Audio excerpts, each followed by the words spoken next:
between and within our nations and our regions, to make sure that the towns and cities that powered past industrial revolutions power the next, to drive down energy bills for homes and businesses, and to make sure that never again are we so exposed to global energy price shocks. That approach is based on an understanding that the world that we live in today, the challenges and opportunities that we face as a country, are not those of 10 or 20 years ago. We have entered a new age of insecurity, of global instability, of shocks and geopolitical risks. In response, governments across the world are rebuilding their national economic security through a more active state, pursuing a modern industrial strategy. This is the thinking that lies behind what I call secureonomics, an approach that puts the security of working families and the national economy first. This acknowledges the reality of our age and the economic necessity of resilience. But while other countries take the decisive action that is needed, the Conservative government is carping from the sidelines. The US Inflation Reduction Act is encouraging investment into America. Now, the Chancellor here tells us that the Biden administration is engaged in a distortive global subsidy race, while Grant Shapps called the policies dangerous. But when our peers and our economic competitors are powering ahead in the race for the industries of the future, the most dangerous choice of all is inaction. Labour are determined to secure for Britain the jobs, the energy security, and the lower bills that we desperately need. That's why we will invest in our low-carbon transition and in Britain's economic security.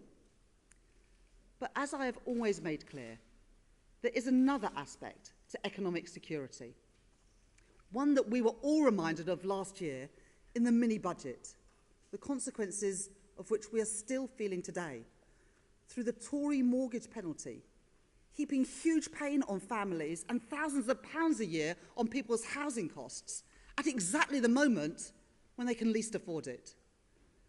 Labour will never play fast and loose with the public finances or with family finances. That is why investments made by a Labour government will always be in line with our fiscal rules, rules that are non-negotiable. We will not waver from our commitment to economic responsibility, because a fairer society and a stronger economy can only be built upon the rock of economic stability. The mission that Keir and Ed and I will outline today is at the very heart of this secureonomics approach. So it's a pleasure now to hand over to my friend, Ed Miliband. Thank you.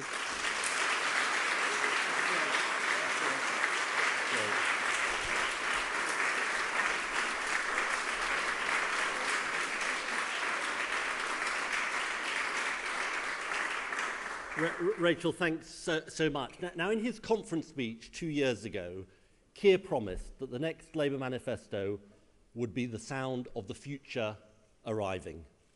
And that is what this mission is.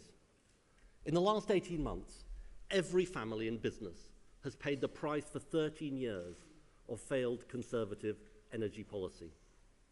The worst cost of living crisis in memory, caused by the worst energy bills crisis in memory. And we have been so exposed because we are so dependent on fossil fuels.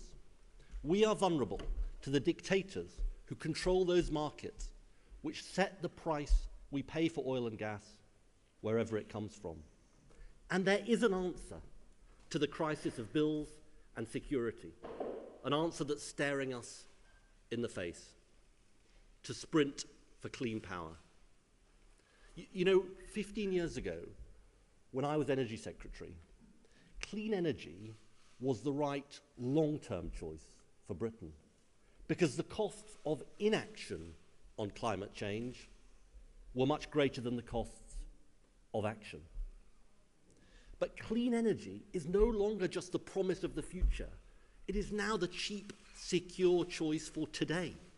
The cost of wind energy has fallen by 60% in a decade, and the cost of solar energy has fallen by 89%. And throughout the world, countries are acting on this new reality, but not the Conservative government.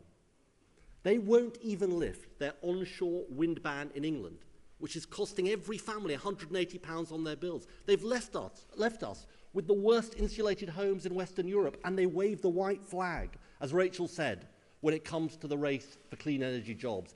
I say it's time we had a government that acted decisively on this insight, that homegrown, zero-carbon power, renewables, nuclear, green hydrogen, carbon capture, tidal is the right choice for Britain.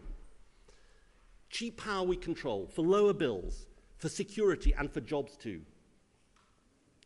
And as we move into this future, let me be absolutely clear. We will deliver a just transition for oil and gas workers in Scotland and every part of the United Kingdom. I'm an MP in a coal mining area. I know the impact of that disastrous transition. We will not let workers or communities down, and you should judge us on that commitment.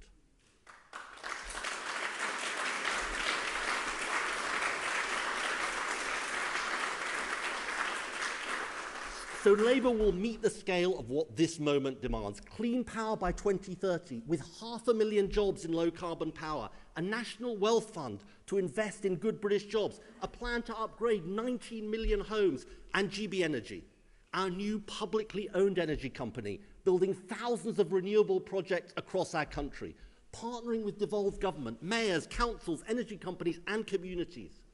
Lower bills for all, tackling the cost of living crisis, 1 million new owners of renewables, taking back control of our energy system. And friends, this is just the start. The next Labour government will take that spirit we have applied to energy and deliver cleaner air, world-class public transport, and protect and restore our natural environment. We are going to tackle the climate crisis in a way that rebuilds our economy and society for working people. And I also say this, we will deliver because we have a plan and we have the political will to do so. No disrespect to former Labour leaders, including present company. But Keir has put this mission front and centre like none of us before. Rachel, too, has made it central to what she wants to do as Chancellor and her mission to grow our economy like no previous shadow Chancellor before. Labour in government would have been the Prime Minister and the Chancellor driving this agenda as never before.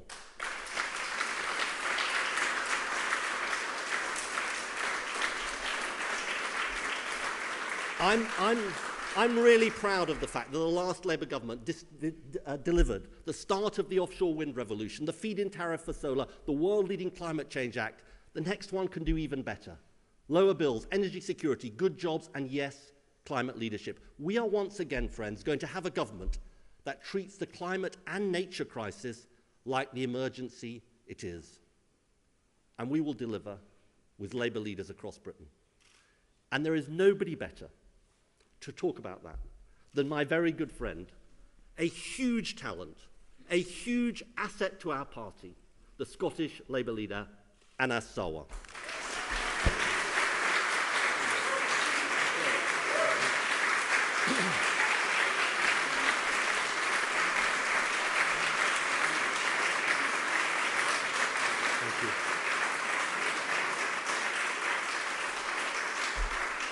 Thank you, Ed, and good morning. And can I just start by saying what a pleasure it is to welcome you all to Edinburgh. We've already heard from two of the people who are going to be crucial in reshaping our country so that it's fit for the future. From Ed Miliband, who will ensure that we take the necessary action to avert the climate catastrophe. And from Rachel Reeves, who will be a phenomenal Chancellor for our country and who will make sure we have a secure economy that works for working people. But all of this is only possible if we elect a UK Labour government led by my friend Keir Starmer. A UK Labour government that will put working people back in the driving seat. And that Labour government is more important than ever. Because across Scotland, people are living with the failures of two bad governments. We are facing the twin crises of a cost of living crisis where people are struggling to put food on the table, and an NHS crisis where people are struggling to access life-saving NHS treatment. We have two governing parties in meltdown, mired in scandal and division, all while energy bills and mortgage payments rise.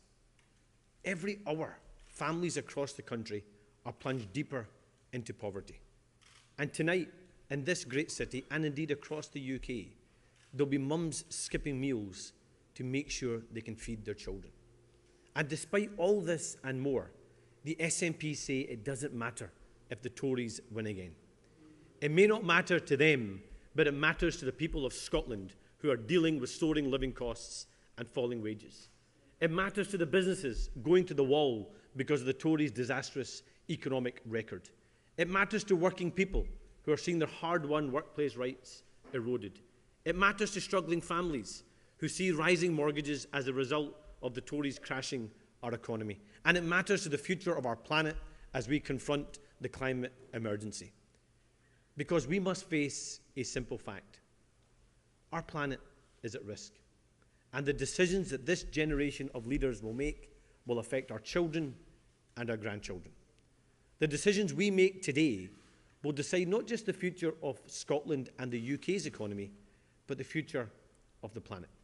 And I am determined to leave our children a better planet than the one we inherited. But to do this, we need to remove both these bad governments and deliver urgent action, because we are running out of time. So what we are announcing today is the boldest energy plan Scotland and the UK has seen in generations, because the need for bold thinking and big action has never been greater. We've been hearing for well over a decade that we're going to have a green revolution in Scotland. We've heard the promises before from a UK Tory government that talks big but continually fails to deliver. And here in Scotland, we've also had the same broken promises from the SNP. Some of you will remember Alex Salmond and Nicola Sturgeon promising to make Scotland the Saudi Arabia of renewables. But all they have delivered is an industrial desert. And even our seabed has been flogged to foreign companies and states on the cheap.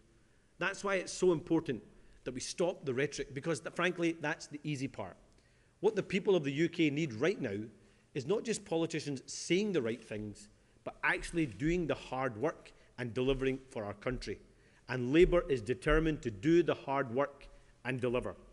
But it's only possible if we get rid of this economically illiterate and morally bankrupt Tory government, and we get rid of this incompetent and dysfunctional SNP government. Maximising a jobs-first transition must be more than just a slogan for two failing governments. It has to be enshrined as part of our national mission.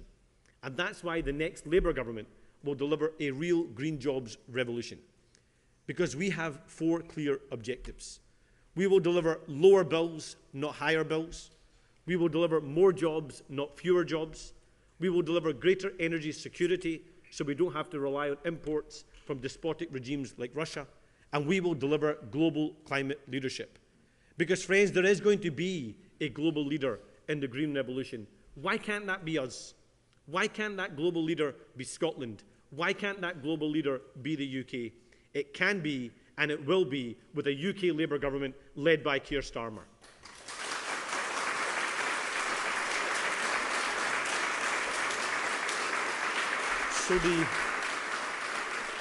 So the bold plans that we are launching today will do more than just deliver a clean energy revolution by 2030. It will deliver 50,000 clean power jobs for Scotland, and it will deliver lower bills for working people. And part of our plans include a publicly owned clean energy generation company, GB Energy. And recognising the significant role that Scotland has to play in that revolution, I am delighted to announce that GB Energy will be headquartered here in Scotland.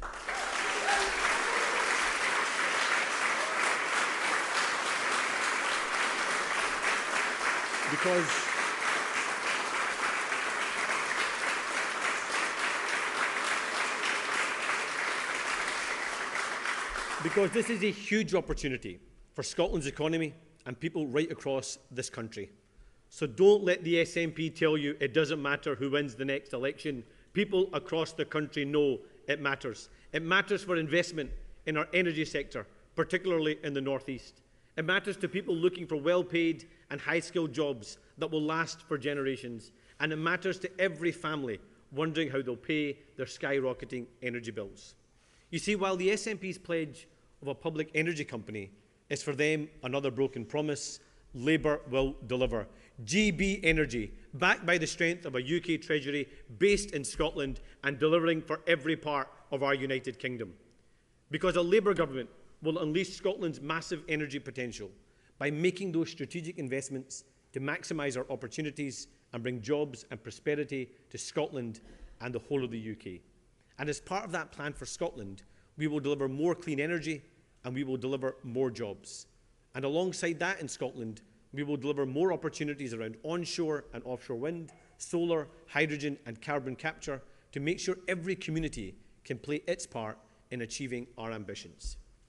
Now, our opponents will want to suggest that our plans are in conflict with the ambitions of the energy sector in the northeast of Scotland.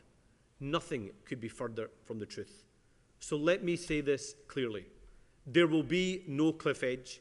There will be no turning off of the taps. Oil and gas will play a significant role in our energy sector for decades to come.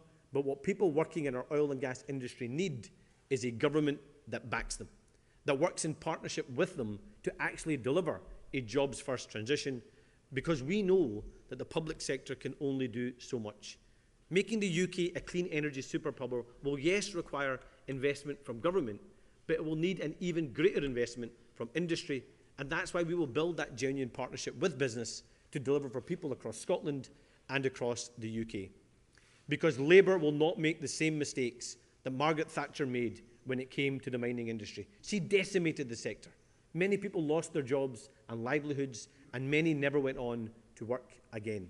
So this is a Labour plan that will deliver what's right for Aberdeen, what's right for the North East, what's right for Scotland, and what's right for every part of the UK, and that is a high-skill, well-paid jobs for generations to come.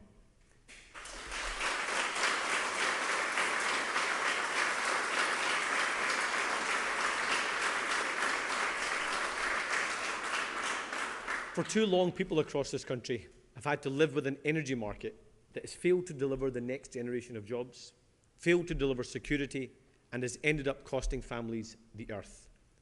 People across Scotland and the UK deserve better. People are crying out for change, and only a Labour government can deliver it. Only Labour can remove this Tory government. Only Labour can offer unity and ideas while the SNP loses its way. Only Labour can tackle the cost of living crisis, bring down bills and deliver the jobs of the future. Only Labour believes that our country's best days lie ahead of us. It's time for change, and we are ready to deliver that change for Scotland, for the UK and our planet. Thank you.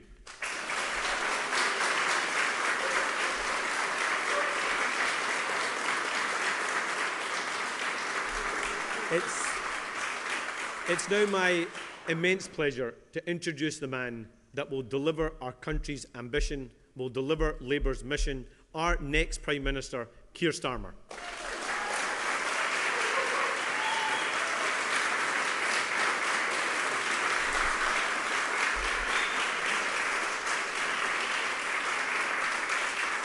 Thank you, Rachel. Thank you, Ed, for your introductory remarks and everything that you're doing on this mission. Thank you, Anas, for your remarks, but also for your leadership here in Scotland. And be under no illusions here, the tide is turning here in Scotland. And that's why I'm delighted to be here in Leith to launch the Labour Party's national mission on clean energy, a cause that will create good jobs, well-paid jobs, 500,000 new jobs, 50,000 here in Scotland, will power us forwards towards net zero, generate growth right across the country, end the suffocating cost of living crisis, get Putin's boot off our throat with real energy security, a stronger, more secure Britain, once again at the service of working people with cheaper bills and clean electricity by 2030.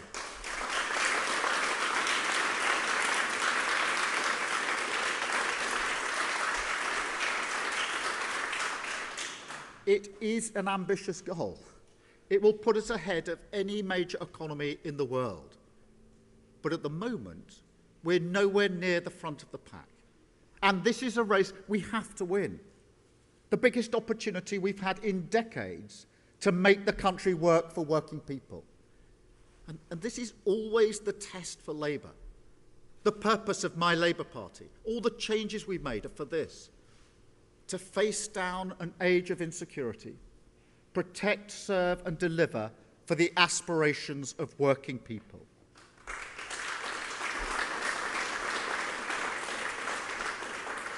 And we relish it. We embrace the harsh light of clear accountability. That's the challenge we choose with mission-led government.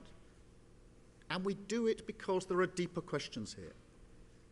Questions, I'll be frank, that are being asked of all of us, being asked of Britain. Can we still achieve great things? Can we unite and move forward? Can we change? Can we grow? Can we get things done? Can we build things? New industries, new technologies, new jobs. Will they come to our shores? Or will the future pass us by? You can put it even more starkly. Around the world, people want to know, are we still a great nation? And look, if the question is about the British people, the answer is emphatically yes. But if it's about British politics, I don't need to even answer that, do I? This is what we're taking on. The Labour offer at the next election: a new government and a new way of governing, a plan for change, a plan to use clean power to build a new Britain, a plan to get our future back and say to those who doubt that we can still be great, we are, we can, and we will.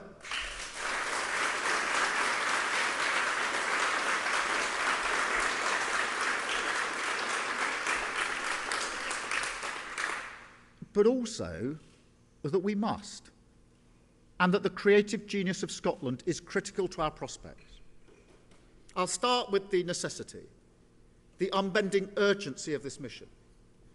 It's not just about the imperative of the climate emergency, not just the fundamentals of global economic competition, the race for the jobs of the future. It's all of that, absolutely. But it's also something even more serious. Make no mistake, we are living in an increasingly volatile world. The twin risks of climate change and energy security now threaten the stability of nations. So we've got to ground everything we do in a new insight that clean energy is now essential for national security.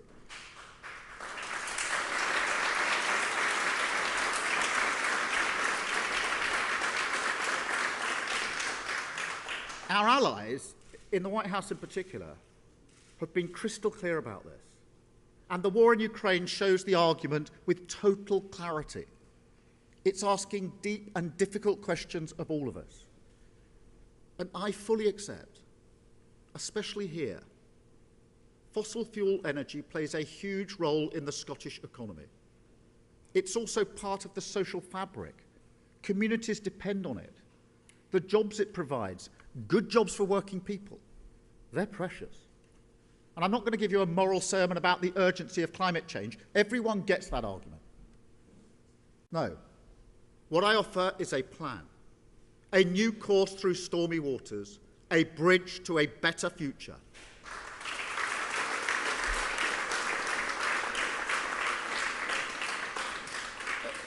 Let me put it this way. I've been right across this nation in the past year. I've been to Wick, Glasgow, Inverness, Kirkcaldy, Rutherglen, Fife, Leith here today. And throughout all this, I see the contours of three different Scotlands. There's the Scotland that the solidarity of working people built, that the labour movement built, the industrial strength, the sense of community, the social housing, the welfare state, the NHS, all emerging out of the rubble of the Second World War, all providing security for working people in defiance of a volatile world. But there's also the scars of a second Scotland, a Scotland born of 1979 onwards, when the Labour Party was turfed out of power, in part, it has to be said, by the SNP, and the Tories got to manage that period of enormous upheaval. It's a Scotland where the prosperity oil and gas could have brought was squandered on a political war against that first Scotland, where the government saw working class solidarity across Britain as a threat, not a source of hope and dynamism. And an economic transition away from Scotland's main industries was, as it was in Sheffield and Sunderland, Nottinghamshire and Neath, chaotic, unstable, brutal. But if you come to places like Nova Innovation here, or the hydrogen and carbon capture cluster in Grangemouth, the marvel of Whiteley Wind Farm outside Glasgow, then you can glimpse a different path. The green shoots of a third Scotland, a new Scotland, a future Scotland, a Scotland that is once again the beating heart of Britain, because Britain is once again built for and by the solidarity of working people. So let me say directly to those people in Scotland nervous about the change this mission requires. I know the ghosts industrial change unearths. As a young lawyer, I worked with the mining communities to challenge the Tories' pit closure programme. But deep down, we all know this has to happen eventually, and that the only question is when.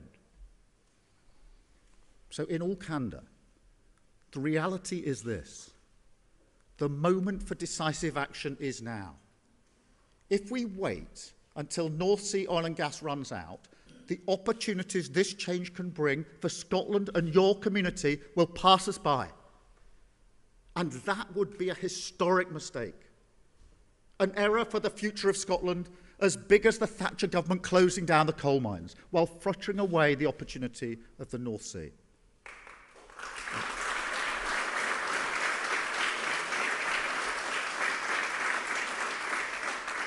My offer, the Labour offer, is this: a credible plan to manage the change, to protect good jobs, create good jobs, no cliff edges, but at the same time, to harness the wealth that's in our air, our seas and our skies, and use it to serve the interests of your community.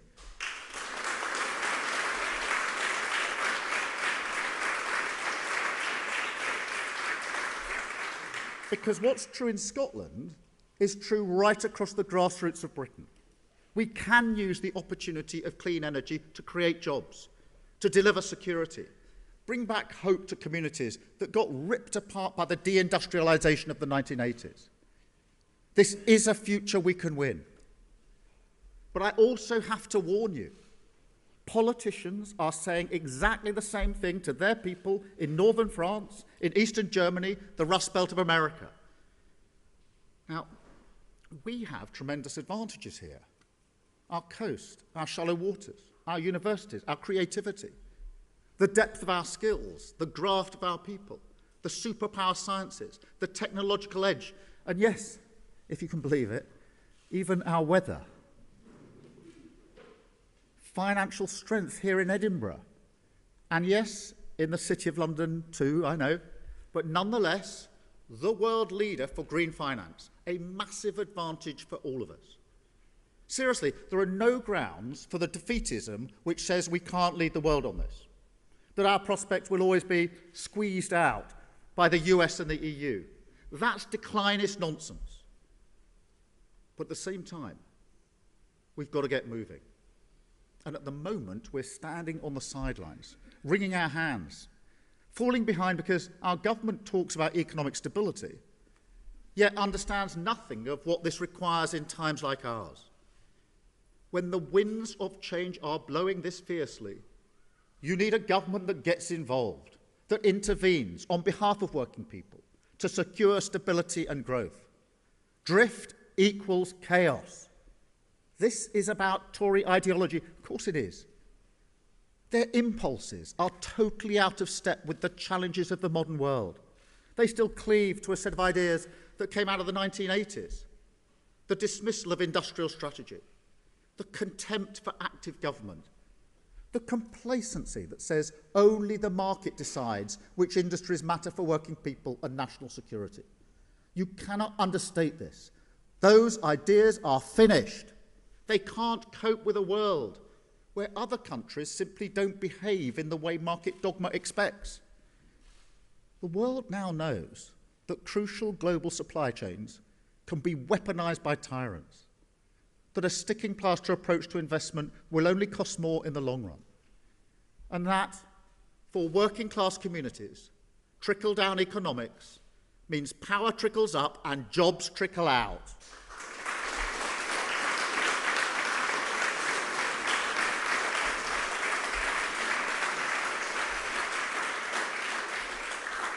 As Jake Sullivan, President Biden's national security advisor, put it, this is the new consensus.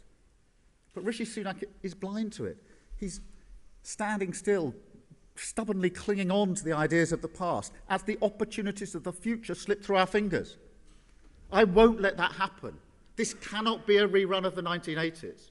We've got to seize the new opportunities. This is the race of our lifetime, and the prize is real.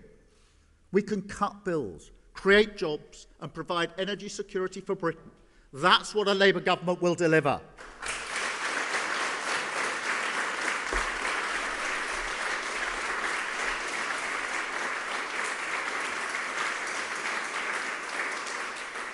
That means we need to invest. Of course it does. And look, I know this comes with challenges. Political, yes. The British people always need to know they can trust Labour to spend their money wisely. But also economic, because there are no shortcuts, no easy escape from the damages the Tories have done to our public finances, the wreckage of the past 13 years. We'll need to be ruthless when it comes to our priorities. And we must accept, without complaint, the constraints of fiscal responsibility. It won't be easy. But if you look at the fiscal rules that Rachel set out nearly 2 years ago, they've proved not just resilient to the growing Tory chaos, but also far-sighted. Long before the starting gun was fired, Rachel and Ed anticipated the race we must win, understood also that this is about protecting our interests, that if your energy security relies on a volatile fossil fuel market, that leaves you exposed, and that all this must be built on a rock of economic stability. So I say again, everything in our manifesto will be fully costed. Day-to-day spending will be completely covered by the taxes we collect, and we will get debt as a share of our economy falling by the end of the